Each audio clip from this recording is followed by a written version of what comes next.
Assalamualaikum warahmatullahi wabarakatuh. Salam sejahtera. Jadi kita lanjutkan ya pembahasan soal ujian satuan pendidikan atau USP tahun 2019-2020. Nah, kita lanjutkan ke nomor 21. Nah, jadi nomor 21 ini adalah materi turunan fungsi aljabar. Itu ada di kelas 11 matematika wajib.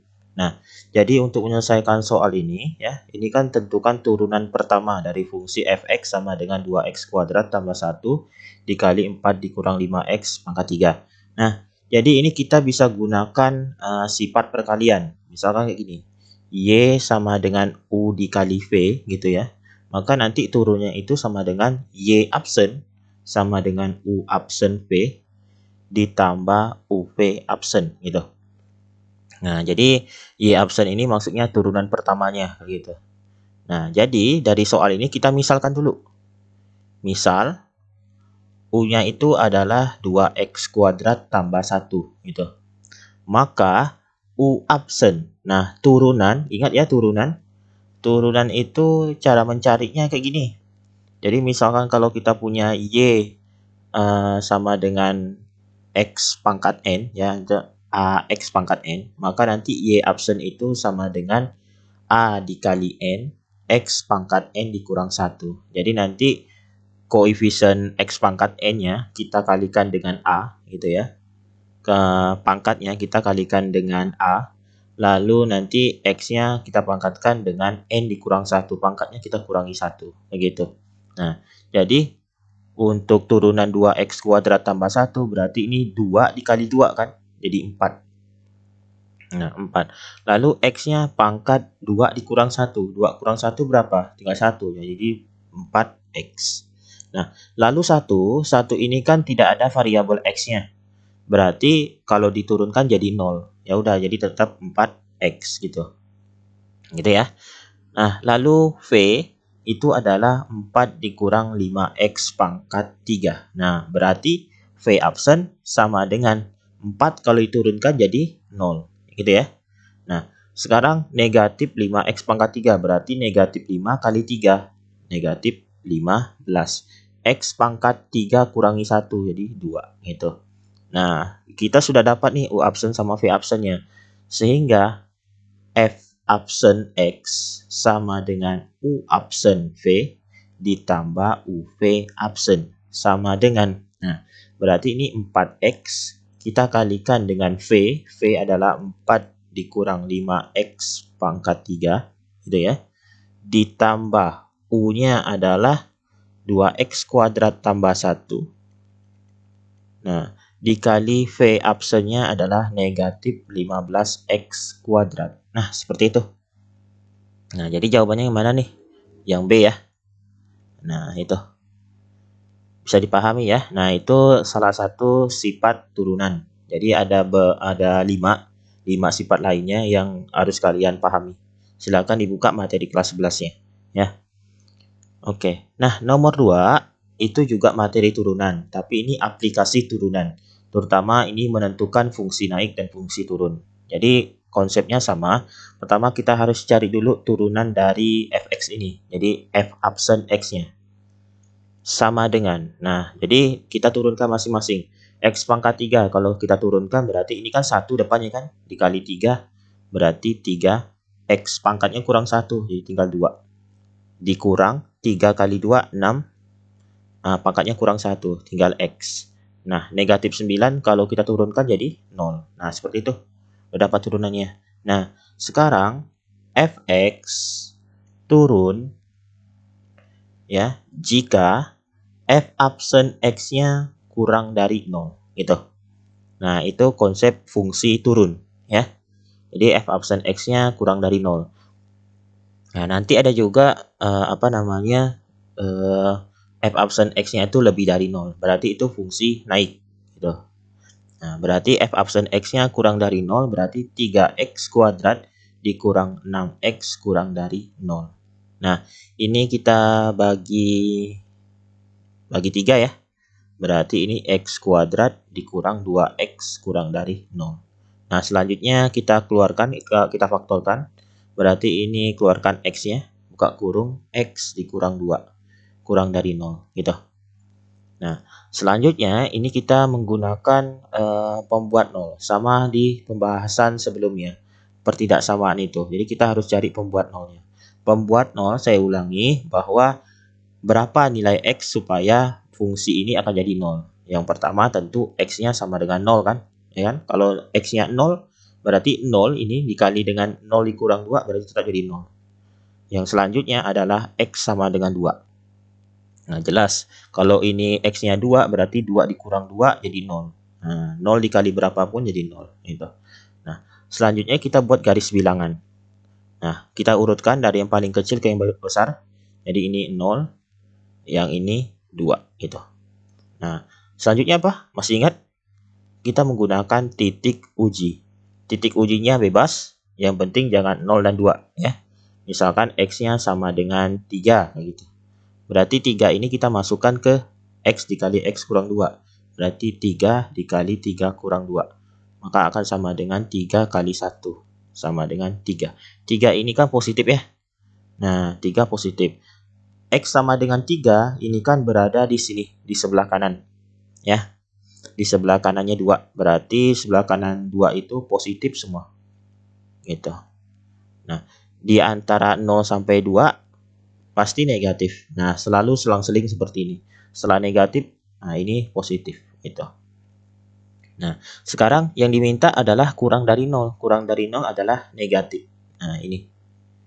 Nah, sehingga fx itu turun pada interval 0 sampai 2. Gitu. Ya. Jadi turun pada 0 sampai 2. Ya. Nah, jadi jawabannya adalah B. Seperti itu ya. Oke. Nah, nomor 23.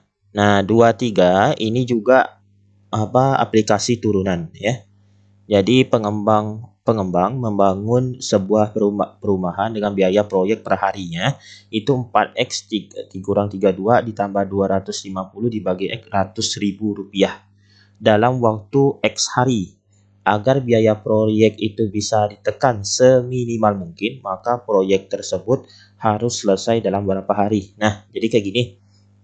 Kita ketahui di sini ada fungsi biaya, misalkan Bx ya.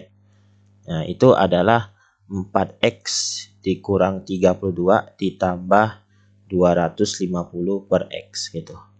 Nah, dilakukan sebanyak X hari, maka itu akan kita peroleh Fx. Fx itu adalah jumlah total biaya yang dikeluarkan selama X hari.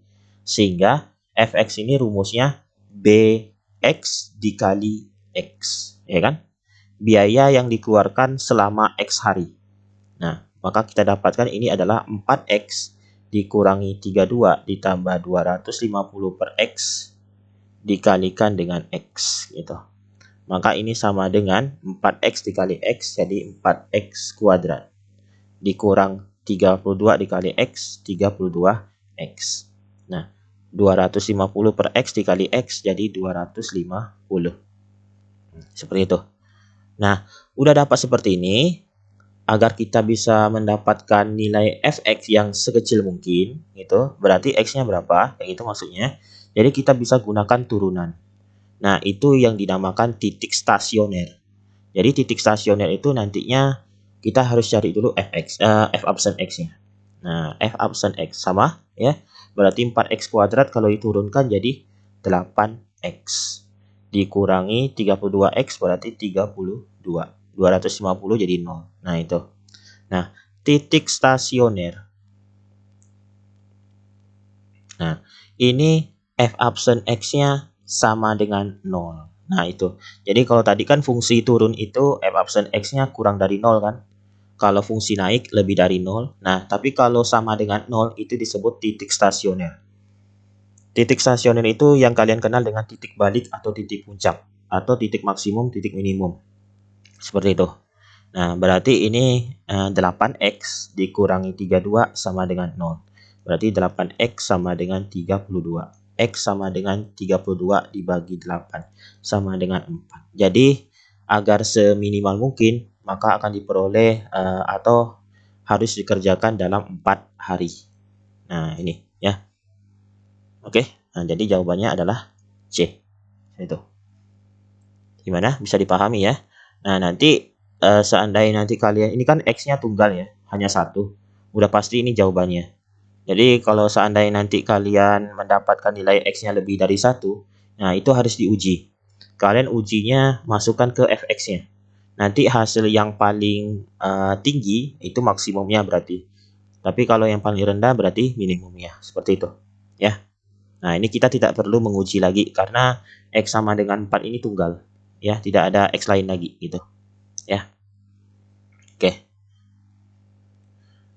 Nah, nomor 24.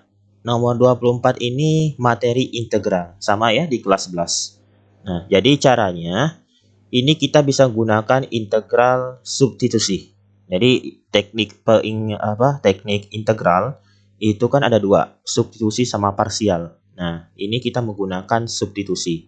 Nah, jadi caranya kita misalkan dulu. Misal U sama dengan X kuadrat dikurang 4X ditambah 8 gitu. Maka DU itu maksudnya turunan dari U-nya ya. Kita tuliskan ini 2X dikurang 4 ya kan, turunan dari U-nya seperti itu. Nah, sebenarnya ini tulis DU per DX. Nah, lalu DX-nya itu kita pindahkan di sini. Nah, gitu. Kan sama aja sebenarnya ya. Jadi DU per DX itu maksudnya fungsi U kita turunkan terhadap X. Nah, atau nanti DX-nya kita pindahkan di sini. Maksudnya apa? Nah, nanti ini ada tujuannya ya. Oke. Nah, sekarang kalau kita lihat di sini, ini ada X kurang 2 DX. Nah, bisa atau tidak 2X kurang 4 ini kita jadikan X kurang 2? Nah, bisa ya. Ternyata itu kita bagi dengan setengah. Atau bagi 2. Setengah DU berarti setengah dari 2X kurang 4. Jadi tinggal X kurang 2 DX gitu. Nah, ini tujuannya. Sehingga X kurang 2 DX itu akan sama dengan setengah DU. Sehingga integral dari X kurang 2 dibagi dengan akar X kuadrat dikurang 4X ditambah 8 DX sama dengan, nah ini saya buat seperti ini ya biar kalian tidak bingung. Integral 1 per akar X kuadrat dikurang 4X ditambah 8 ya, X kurang 2 DX gitu ya. Nah, jadi ini sama dengan integral 1 per akar U. Nah, kenapa U? Karena sudah dimisalkan U ya ini ya. X kuadrat min 4X tambah 8-nya. X kurang 2 DX adalah setengah DU. Nah, seperti itu. Oke. Nah, jadi sifat integral dari integral 1 per akar U dikali setengah DU ini akan sama dengan ya, sama dengan setengah integral dari 1 per akar U DU gitu. Jadi setengahnya boleh kita keluarkan dari integral.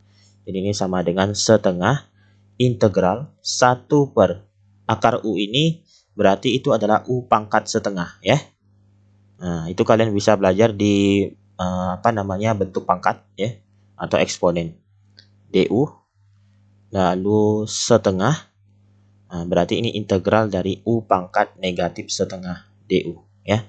Jadi U pangkat setengah kalau kita naikkan ke atas ini akan jadi U negatif setengah ya, pangkat negatif setengah. Nah, jadi sama dengan integralnya setengah. Teknik integral jadi kayak gini. Jadi kalau kita ketemu integral X pangkat N dx itu sama dengan 1 per N tambah 1 X pangkat N tambah 1 plus C. Nah, itu. Nah, jadi kebalikan dari turunan. Kalau turunan tadi kan pangkatnya dikurangi 1 ya. Kalau integral pangkatnya ditambah 1. Nah, itu seperti itu. Nah, maka ini dikali dengan 1 per min setengah tambah 1 U pangkat min setengah tambah 1 plus C itu ya. Oke, nah ini saya lanjut di sini sedikit. Berarti sama dengan setengah dikalikan dengan 1 per min setengah tambah 1 berarti 1 per setengah ya. Nah, lalu U pangkat min setengah tambah 1 pangkat setengah berarti. Nah, lalu ditambah C. Oke. Nah, ini saya sambung di sini. Berarti ini kita dapatkan setengah dikali 1 dibagi setengah. Berarti itu adalah 2. U pangkat setengah plus C. Nah, setengah dengan 2-nya kita coret, ya. Maka kita dapatkan U pangkat setengah plus C. Nah, kita balikan asal. Berarti ini akar U tambah C. U itu apa? Akar dari X kuadrat dikurang 4X ditambah 8 ditambah C. Nah, itu. Nah, oh ya, ini ternyata pilihannya masih dalam bentuk pangkat ya. Berarti ini juga sama dengan X kuadrat dikurang 4X ditambah 8 pangkat setengah tambah C. Sama ya maksudnya ya. Nah, berarti jawabannya adalah yang A. Itu. Nah, gimana? Bisa dipahami ya?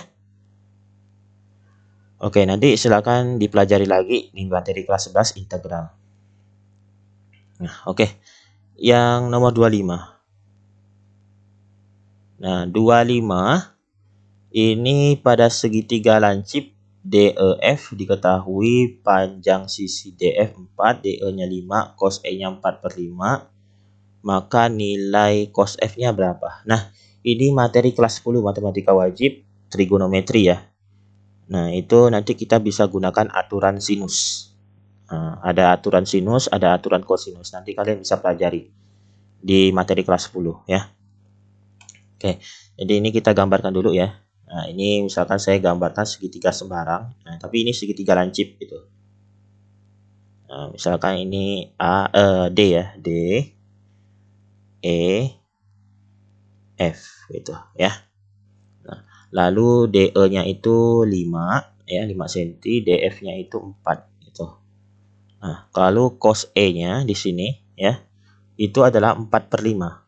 Nah, yang ditanya itu adalah cos F-nya di sini yang ditanya. Oke, jadi caranya kayak gini. Pertama kita harus cari dulu sin E-nya ya. Cari sin E. Jadi cara mencari sin E itu kayak gini. Nah, misalkan kita buat segitiga lain ya, tapi ini segitiga siku-siku, misalkan A, B, C gitu. Nah, ini E-nya di sini. Nah, cos E itu berarti cos E, cos samping per miring. Berarti samping sudut E itu adalah 4. Nah, miringnya adalah 5 gitu. Nah, kalau kita menggunakan Pitagoras berarti ini AC kuadrat dikurang BC kuadrat, maka kita dapatkan ini 3. Nah, itu ya. Nah, jadi kita dapat sin E-nya itu adalah 3/5. Nah, jadi ini kita bandingkan menggunakan aturan sinus. Jadi ini DE per sin. Nah, jadi ini DE kan. Di depan DE adalah sudut F. Jadi sin F. Sama dengan DF dibagi dengan sin. Di depan DF adalah sudut E. Berarti sin E. Gitu. Berarti ini sama dengan DE-nya berapa? DE-nya adalah 5. Sin F. Kita mau cari nantinya. DF itu adalah 4. Sin E-nya adalah 3/5. Nah, kita kali silang. Maka kita dapatkan 4 sin F sama dengan 5 dikali 3/5. Kita dapatkan 3. Jadi sin F-nya adalah 3/4. Nah, kita gambarkan lagi sebuah segitiga sama seperti yang tadi ya, kita mencari sin. Nah, jadi ini misalkan segitiga A, B, C, lalu F-nya di sini sudutnya misalkan ya. Nah, jadi kalau sin F, sin itu depan bagi miring, berarti depannya ini 3, nah ini 4 gitu. Nah, jadi kalau kita mau cari BC sama Pitagoras berarti BC kuadrat sama dengan AC kuadrat dikurang AB kuadrat gitu. Jadi sama dengan 4 kuadrat dikurang 3 kuadrat. Jadi 16 dikurangi 9 jadi 7. Nah, jadi BC itu sama dengan akar 7 gitu. Nah, kita dapatkan bahwa cos F sama ini samping per miring, berarti BC dibagi AC. BC-nya adalah akar 7. Nah, AC-nya adalah 4. Jadi akar 7/4. Nah, jadi jawabannya adalah D ya. Seperti itu. Itu menggunakan aturan sinus. Gimana? Bisa dipahami ya? Oke. Nah, nomor 26 sama di materi trigonometri juga ya di kelas 10.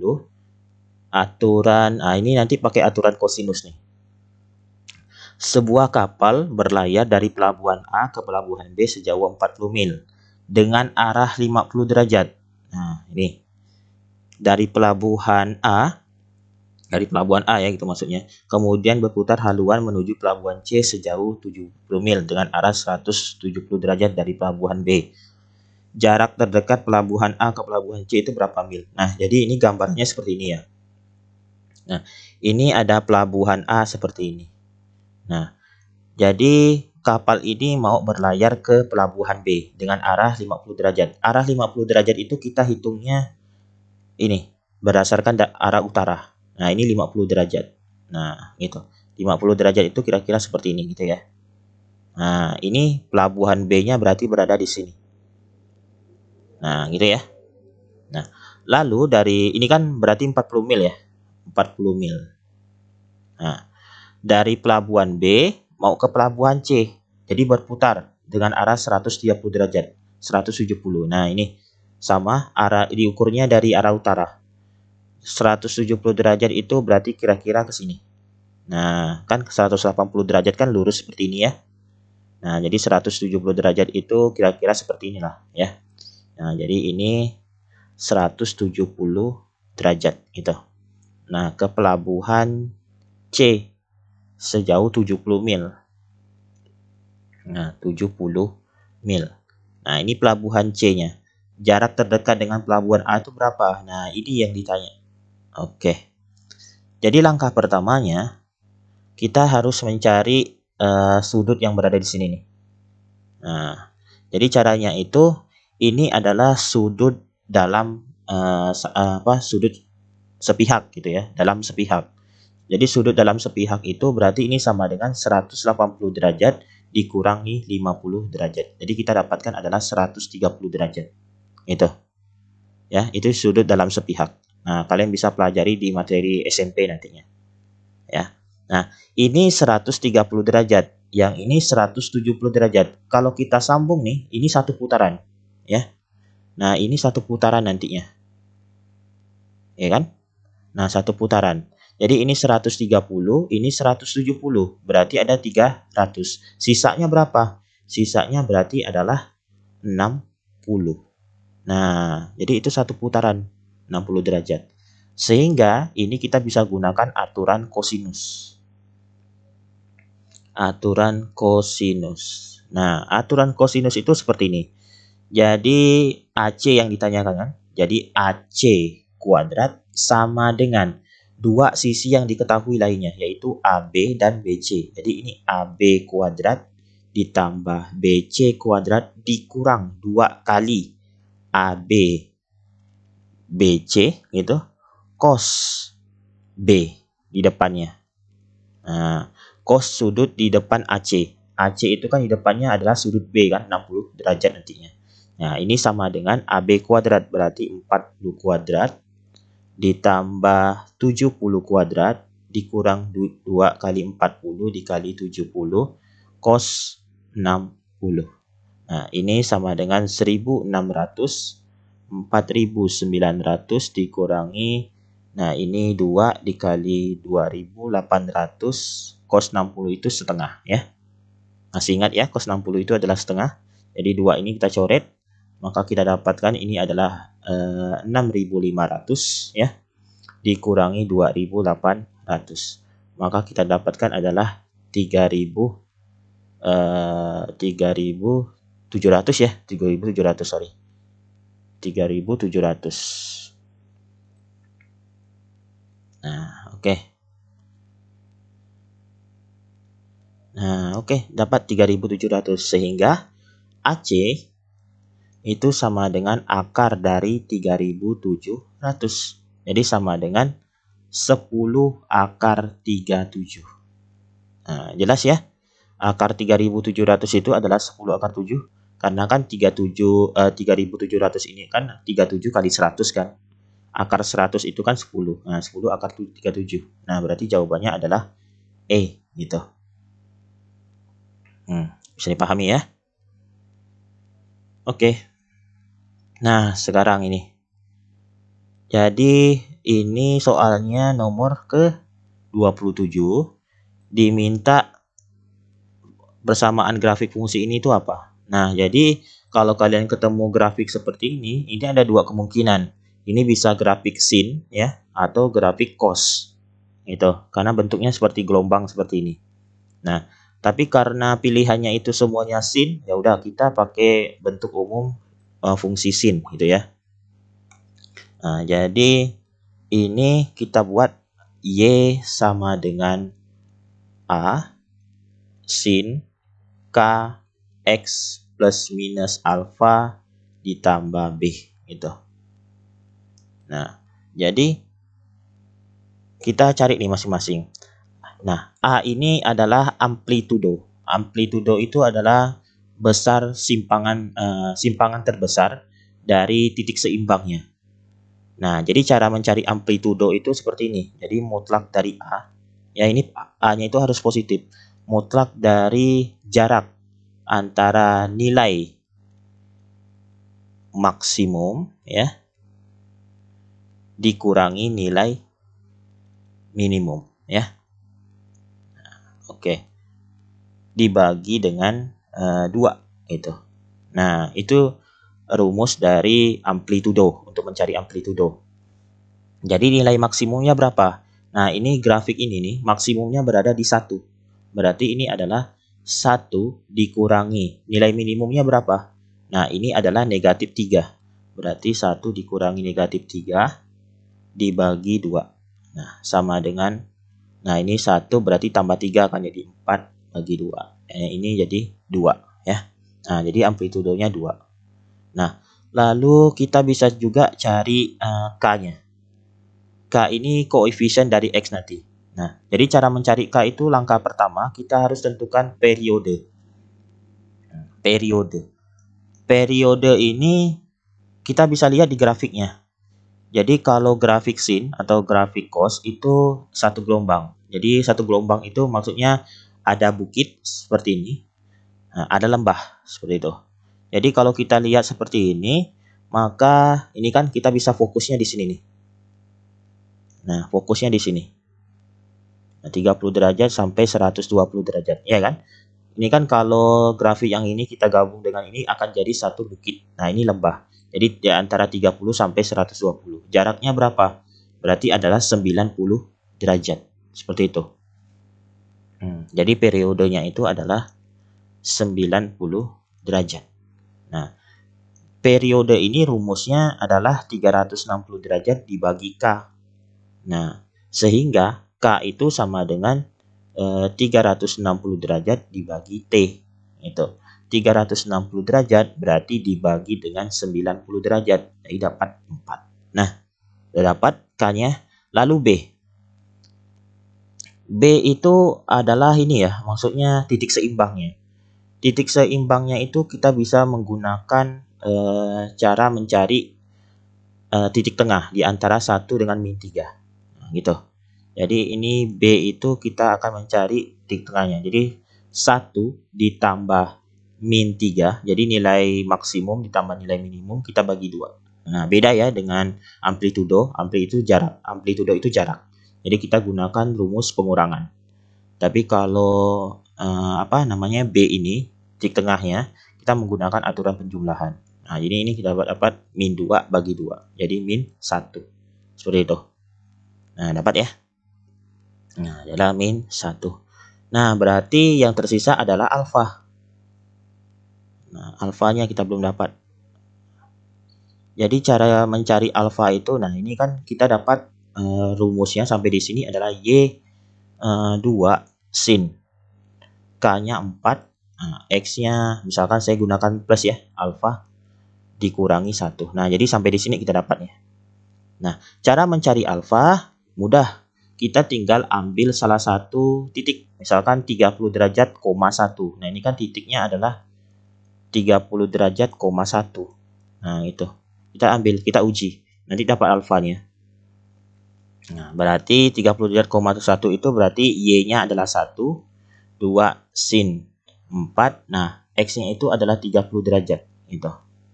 Nah, ditambah alfa dikurangi 1. Jadi min 1 nanti kita pindahkan ke sini jadi 2 ya. Jadi 2 sin ini jadi 120 derajat ditambah 4 alfa. Nah, berarti ini 2 bagi 2 nanti jadi 1 sin 120 derajat ditambah 4 alfa. Nah, ini kita dapatkan sin berapa yang hasilnya 1? Adalah sin 90 derajat. Sama dengan sin 120 derajat ditambah 4 alfa. Nah, sehingga kita dapatkan ini adalah 90 derajat itu sama dengan berapa tadi? 120 derajat ditambah 4 alfa. Nah, berarti ini adalah 90 derajat dikurangi 120 derajat sama dengan 4 alfa.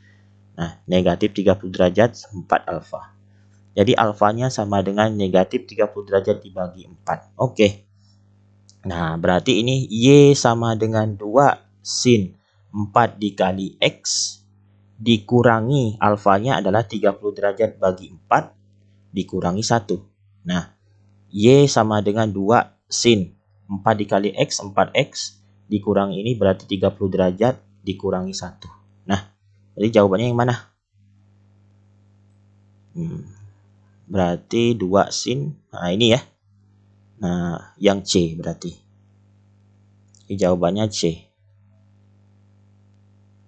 Nah, gimana? Bisa dipahami ya?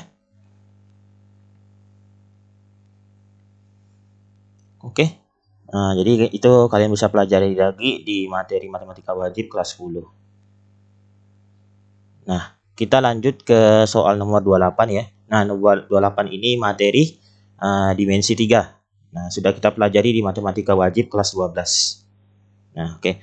Ini ada 5 segi 4 beraturan TABCD dengan AB-nya 3 akar 2, AT-nya 5. Bila S adalah titik tengah CT, maka jarak S ke diagonal sisi BD itu berapa? Oke. Jadi ini ada sebuah limas. Nah, seperti ini.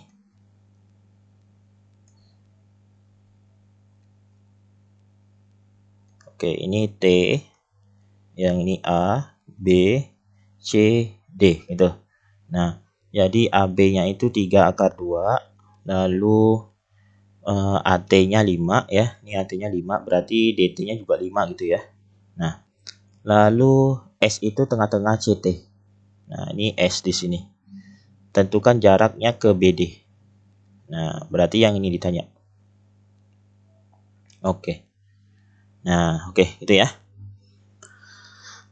Oke, jadi ini caranya seperti ini. Pertama, saya buat dulu garis bantu seperti ini. Nah, oke, dapat seperti ini. Oke.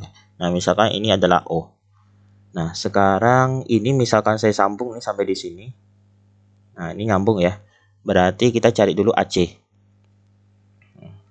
Jadi AC kuadrat itu sama dengan AB kuadrat ditambah BC kuadrat.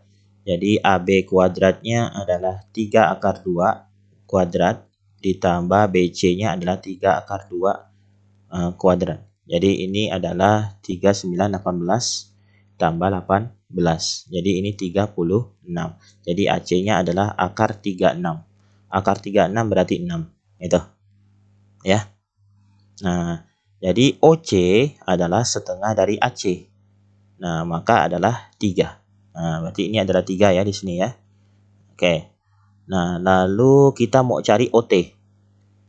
OT berarti ini adalah segitiga siku-siku di sini. Udah pasti, ini kan tinggi limas OT ini. Jadi OT kuadrat itu sama dengan CT kuadrat dikurangi dengan OC kuadrat. Nah, berarti CT kuadrat adalah 5 kuadrat. Ya, CT itu kan sama panjangnya dengan DT, AT, BT ya. Dikurangi 3 kuadrat. Jadi 25 dikurangi 9. Jadi 16. Ya. Nah, jadi OT-nya adalah akar 16. Akar 16 itu adalah 4. Gitu. Nah, oke. Nah, maka kita dapatkan ini adalah Nah, misalnya saya gambarkan ya seperti ini ya. Nah, ini akan jadi sebuah segitiga. Segitiga siku-siku di sini, di O, lalu C. Nah, ini di sini. Nah, OT itu kan tadi panjangnya 4, yang ini 3, nah ini 5 panjangnya. Lalu S ada di sini, di S tengah-tengahnya. Nah, berarti jarak S ke diagonal sisi BD itu adalah panjang OS. Gitu. Nah, ini kita bisa menggunakan aturan kosinus ya. Aturan kosinus. Jadi aturan kosinusnya seperti apa? Ini kan ini ya tadi S itu tengah-tengah CT ya. Berarti ini bagi 2, 5/2, 5/2. Oke. Berarti OS kuadrat sama dengan, nah ini kita perhatikan segitiga OCS ya. OS kuadrat sama dengan OC kuadrat ditambah CS kuadrat ya, dikurangi 2 OC dikali CS dikalikan dengan di depan OS berarti sudut C, berarti cos C. Jadi sama dengan, nah, OC-nya berapa? OC-nya berarti adalah 3 kuadrat ya, ditambah CS kuadratnya adalah 5/2 kuadrat ya. Nah, dikurangi 2 dikali OC adalah 3. Nah, dikali 5/2. Lalu cos C itu berarti samping per miring. Sampingnya adalah 3 ya, samping sudut C adalah 3, miringnya adalah 5 kan, jadi 3/5. Nah, 3/5. Jadi kita coret di sini, coret, 5-nya coret. Nah, maka kita dapatkan ini adalah 9 ditambah 25/4 dikurangi 9. Nah, maka kita dapatkan OS-nya itu adalah 25/4 ya. OS kuadrat. Jadi OS-nya adalah akar 25/4. Akar 25/4 itu adalah 5/2. Jadi sama dengan 2,5. Nah, udah dapat seperti itu. Jadi hasilnya adalah 2,5. Oke, bisa dipahami ya? Nah, sekarang nomor 29. 29 diketahui kubus A, B, C, D, E, F, G, H. Oke, ini saya sekalian gambarkan dulu ya. Kubus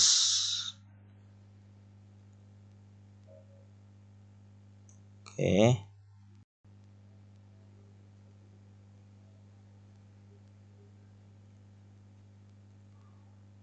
Nah, seperti ini ya. Nah, jadi A, B, C, D, E, F, G, H gitu. Nah, titik K itu pada perpanjangan DA. Jadi maksudnya kayak gini. Ini nih kita DA ini nih kita perpanjang. Nah, sampai ke sini. Nah, ini adalah K gitu. Sehingga KA ya.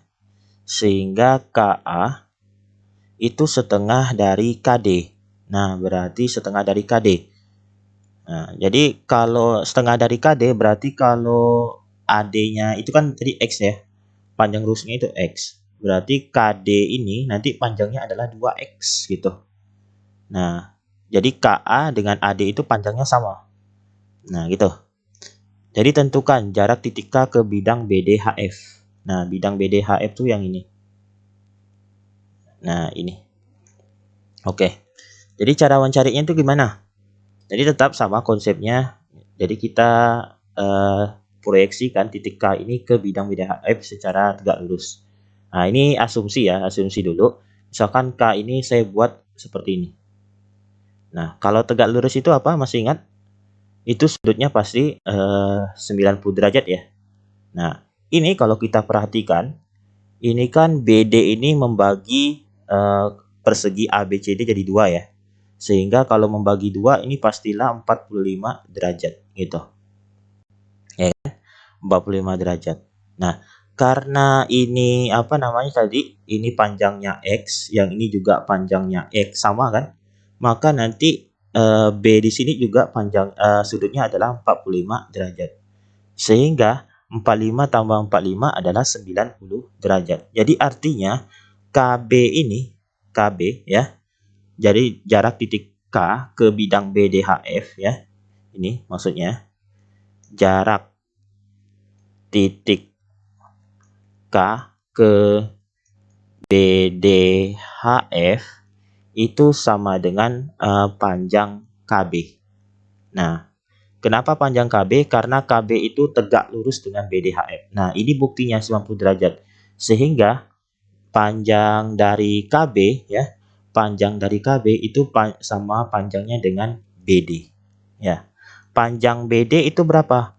BD itu adalah diagonal bidang kubus. Sehingga rumusnya adalah X akar 2. Nah, seperti itu. Bisa dipahami ya? Jadi itu alurnya. Jadi yang penting konsepnya titik ke bidang. Jadi proyeksi titik ke bidang itu harus tegak lurus dengan bidang tersebut. Masih ingat ya? Nah, jadi jawabannya adalah B. Seperti itu. Oke, cukup dulu sampai di sini. Nanti kita lanjutkan ke nomor selanjutnya. Assalamualaikum warahmatullahi wabarakatuh. Salam sejahtera.